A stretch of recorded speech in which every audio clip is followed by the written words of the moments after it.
Man sets himself on fire outside Israeli embassy in D.C. in critical condition. Okay, so he didn't die. Outside the D.C. Sunday afternoon.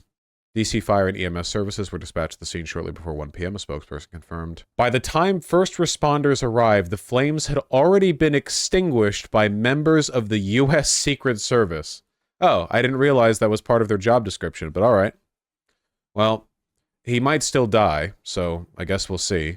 There's not going to be very much news on this because it just happened, and it's not like we're going to watch a video of a guy burning to death. Holy shit, though, that's terrible. Yeah. Not to be, like, double grim, but I gotta say, I wonder if they were doing this guy a disservice by putting the fire out. Not just because of the whole, you know, symbolic self-immolation thing, but also because it's possible they just prolonged his death by a, you know, by some amount of time. Why'd he burn himself, though? Take poison first or something? Yeah, like, can you imagine? Like, it's like, you know, you burn to death, or you like burn to death plus 1 week. I don't know. I mean, it depends on the severity of the burns, I guess. Yeah. I guess you would hope that a person dies quickly in a situation like that. Why'd he do it? Well, he did it in front of the Israeli embassy, so I feel like it's pretty reasonable to assume that it's a product of the ongoing genocide in the Gaza Strip. The pain is so bad they keep extreme burn victims in a coma. Yeah, most of your like pain receptors are on your skin, and the burn gets your whole skin, so that makes sense. He introduced himself as a U.S. Air Force soldier and said he would not be complicit in the genocide. Well, where are you getting that from? I'm not seeing that in the news articles that I've opened. He shouted Free Palestine too. Okay, here we go. Yeah, not covered in the news articles. What they don't want you to know. Here we go. Man in U.S. Air Force sets himself on fire outside Israeli embassy in Washington, D.C. as horror scenes. The man not yet named by authorities. He repeatedly yelled Free Palestine after ignition. He was in a combat uniform, standing outside embassy gates with flames running across his body. The tweet has not yet been verified. User at Talia OTG, who has 30,000 followers, wrote, I got footage of the self-immolation at the Israeli embassy in D.C. The individual wearing fatigues introduces himself as an active duty member of the U.S. Air Force, and I will no longer be complicit in genocide. After ignition, he repeatedly yells Free Palestine. Unverified as of this moment, but I don't know what the likelihood of something like that being faked is. And I do see a picture of it, but obviously I'm not going to show it. It is a guy standing outside the embassy, and he is on fire. That's pretty much what you would expect it to be. How would you shout Free Palestine while on fire? Presumably the same way you would shout it when not on fire, only in more pain. You know, not an expert on the subject, but that would be my guess. With the upcoming invasion of, or ground invasion of Rafah, you know, it seems like we're on the precipice of the largest mass death in the, you know, so far in the timeline of the genocide of the Palestinians. So, yeah.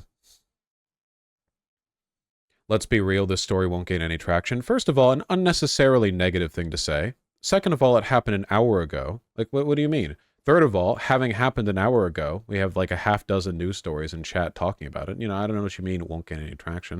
What's the point of saying that? The self-immolation thing isn't a new thing. It's a pretty well-proven trend. Yeah, of course. It's, yeah, self-immolation. What do you think the death toll will be? No idea. Maybe not on mainstream media channels. I don't know. It's just weird to me. Like an hour ago, he lit himself on fire, and people in chat are speculating, like, they won't cover this. Why? Like, why? Jesus. What? God. I don't know. Maybe not. A lot of news sites understand that, like in terms of like actual material consequences or whatever. Like, yeah, one person's like protest suicide or suicide attempt isn't like that materially important in the grand scheme of things. There's also the fact that it's kind of grim and a lot of people might not want to see it. But like, why people in chat like racing to the scene to indicate how like worldly and knowledgeable and over it they are? Nobody's going to cover this. Thank you. Your wisdom is appreciated, noted. Future generations will remember you, you know, for your salience. Thank you. The media sucks though. Yeah, it does. Aren't we so desensitized to violence that Americans won't care that a man set himself on fire to protest a genocide? Maybe I'm just in a bad mood because of the AI thing. Okay, these are meaningless statements. You should say things that mean things. That's why we talk. This isn't a matter of being desensitized to violence.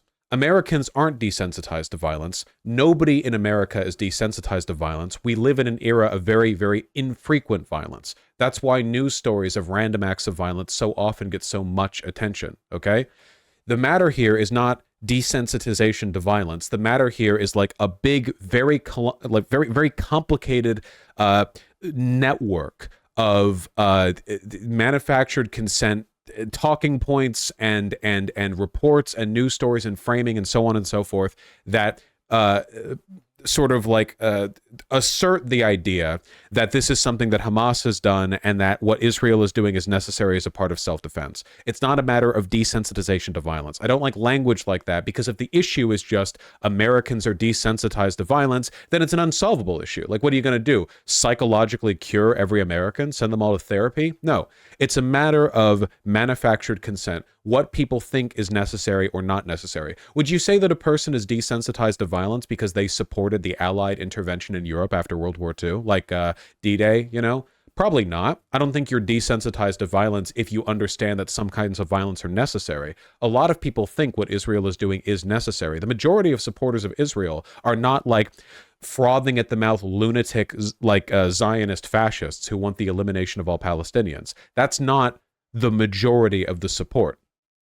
You know, that's not how it is. That's not how it works. That's the reason why Israel keeps f***ing itself over optically, because the people who are trying to, from Israel, simultaneously court Western support and support their own lunatic far-right base have to like oscillate between saying, you know, the Gaza Strip is ours, it belongs to us, Palestinians, whatever, and then to Americans they have to say, oh, we need to do this and we're trying to be as kind as we can. It doesn't work. Then why haven't we solved mass shooting? What? Chat GPT in chat. Politicians are insensitive to violence. That's why. Well, politicians are demons. This is well known. Chat has been extra annoying today. Anytime AI comes up, it's pretty much guaranteed. The levers of power don't respond to human suffering. Well, that's not proportionally, no. It's weaponized when it can be. It's really just about media narratives. That's it. It's as simple as that, you know? That's the same, this is the reason why, like, you know, Israel can kill like 15,000 Palestinian kids or whatever, you know, however many it's up to right now. And it gets framed as a kind of like necessary action as a part of self-defense. But we had a whole Coney 2012 thing where it's like, oh, here's one African warlord who uses child soldiers, you know, let's mobilize this gigantic like international effort to do nothing. You know, it's not a matter of people being desensitized to violence. It's just people are really, really susceptible to narratives. You have to construct good narratives. It's why I don't like it when people do that like broad, like, oh, people are so desensitized to violence. No, they're not. That's not true at all. People freak out over violence. It's just the narrative that leads to it, like how it's presented is what matters. Empathy is not rare these days. It's probably more common now than it ever has been. That's the reason why it takes like a international politician media-led effort to gaslight people into thinking Israel's acting out of self-defense. Why does the media almost always have the same spin on topics? It doesn't. It has very different spin. What do you mean the same spin on topics? What does that mean? Well, there often seems to be no critical thinking besides one particular line of reasoning. That statement doesn't mean anything. Sorry, I'm being a little bit overly negative right now. It's just,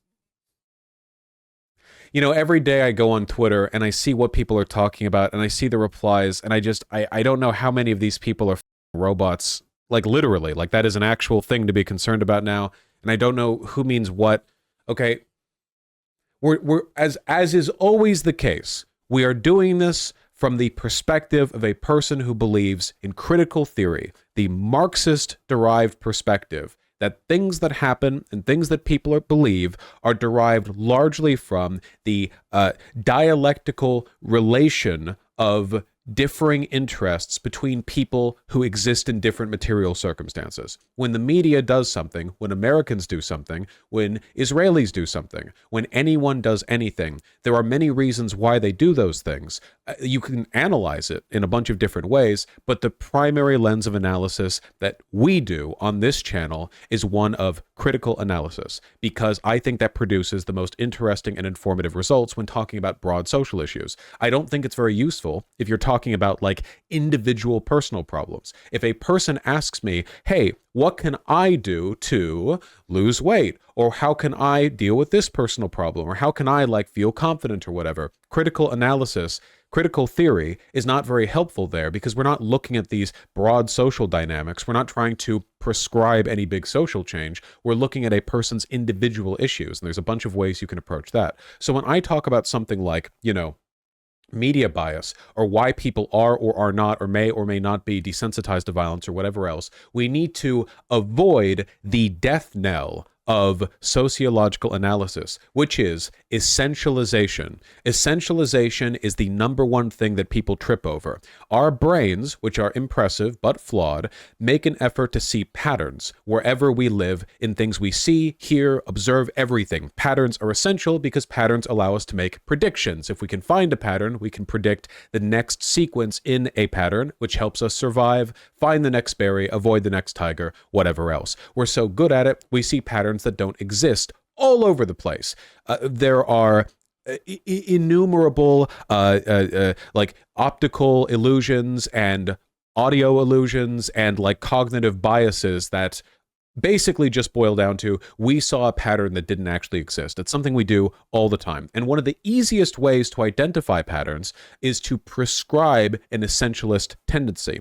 So if you walk through, say, for example, a poor neighborhood and you see a lot of people of color, the default, like, monkey brain reaction a lot of people might have to stimulus like that is to think of there being essentialist relationships between race, location, wealth, whatever else. In reality, these are irrational assumptions. These are biases. Any given neighborhood could have been wealthy under other circumstances. There's not some kind of like magical aura emanated in certain zip codes. There are decisions made that lead to certain outcomes. Neighborhoods can fall into ruin or be gentrified or be revitalized or whatever else. Likewise, as we know, as we all presumably know watching this channel, the factors that led to different racial groups having different levels of wealth, prestige, and prominence in America, in different parts of America, or in different parts of the world, are up to a very complicated set of broader historical trends. But people fail in these modes of analysis, so they essentialize. They think, oh, no. Things are the way they are because they are the way they are. The reason things are this way is because that's just how they are.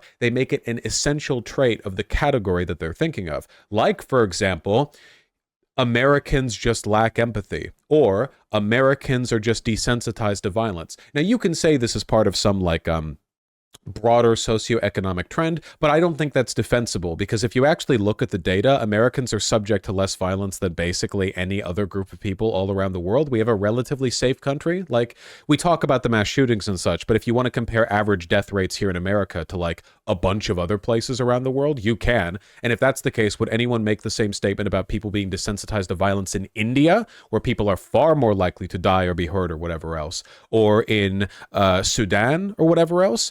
Maybe, but if that category is so broadly applicable that it's not just an American thing, but an almost everyone thing, then why even say it, right? You could just say humans are desensitized to violence. A more defensible statement, because then at least you're not referring to any category outside which there is another. There are only humans when we talk about something like desensitized to violence. Does everyone understand what I'm saying? You understand, right? Like, this is landing. You get this? It's very, very important. You have to approach your analysis from this perspective. Essentialism is always the thing that people trip up over. They want to say, oh, it's because of this. Oh, it's because of this. It's just, it very rarely is. Rarely are there essentialist traits. One of the actual essentialist traits that you can point to is the existence of that cognitive bias to essentialize. That is an innate component of the human brain. That is something you actually can essentialize. It is literally built into how we are constructed biologically. So until that changes, I suppose, you can essentialize that. But for the most part, I think it's important to be careful with the categories. Not to say that I don't do this often. Like, people who like AI are desold or whatever. Statement that I fully defend, by the way. But when we're talking about, like, something, I guess, a little bit more socioeconomically fraught, I think it's important to approach that carefully. So what I'm hearing is that essentialism is essentially bad. Yeah, well, essentialism is bad unless I'm doing it, is what I'm saying. Thank you. Vaush, so you mean the media has different takes on the same subject and I'm just hallucinating the patterns?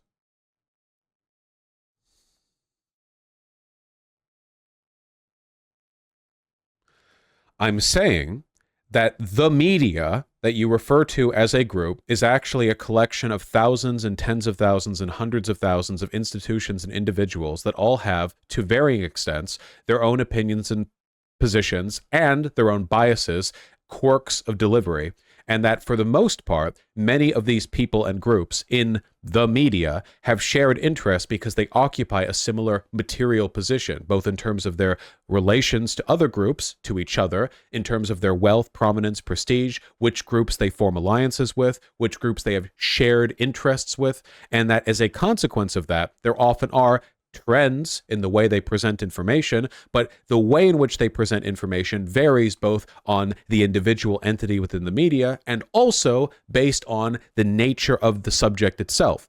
Sometimes a media institution can be biased in one direction when talking about black on white violence and biased in another direction when talking about white on black violence. So it's not so much having the same take every time. It's more what underlying interests are these groups trying to reinforce with their language? What are these media institutions trying to do? Why are there patterns here? And what do those patterns point to? Are those patterns consistent along ideological lines? Rarely so. Are they consistent along material lines? Quite often, yes. Hegel stay losing. So when we take a look at media bias with regards to Israel, there's a lot of overlap here. First of all, the overlap between Christian nationalist, fundamentalist, wealthy person, and Zionist is pretty strong. By default, media institutions are owned and operated by the wealthy. Wealthy people tend to be far right. Far-right people tend to be aligned with the GOP. The GOP is aligned with evangelicals, so there is a strong overlap ideologically and materially that leads to all of them being more likely to support Zionist interests. It has nothing to do with Jews as a group and everything to do, in this case, especially with Christian evangelicals. So as a consequence of that, you're going to see consistent framing along those lines, but even then there's a lot of variety because the ideological biases of the CEO or the shareholders or whatever else is also tempered by the fact that the purpose of these organizations is to make money. So if there isn't a lot of money to be made in being an ideological hardliner in one direction, there's more likely to be a shift in their perspective, which we have seen in American media because there have been kind of wavering responses to what's going on in the Gaza Strip, where even relatively mainstream news outlets are reporting more readily the bad things that Israel is doing. So there are like multiple forces at play. It's very rarely just like a single institution or a single bias. Does that make sense? Move on before somebody in chat says anything else. Yeah.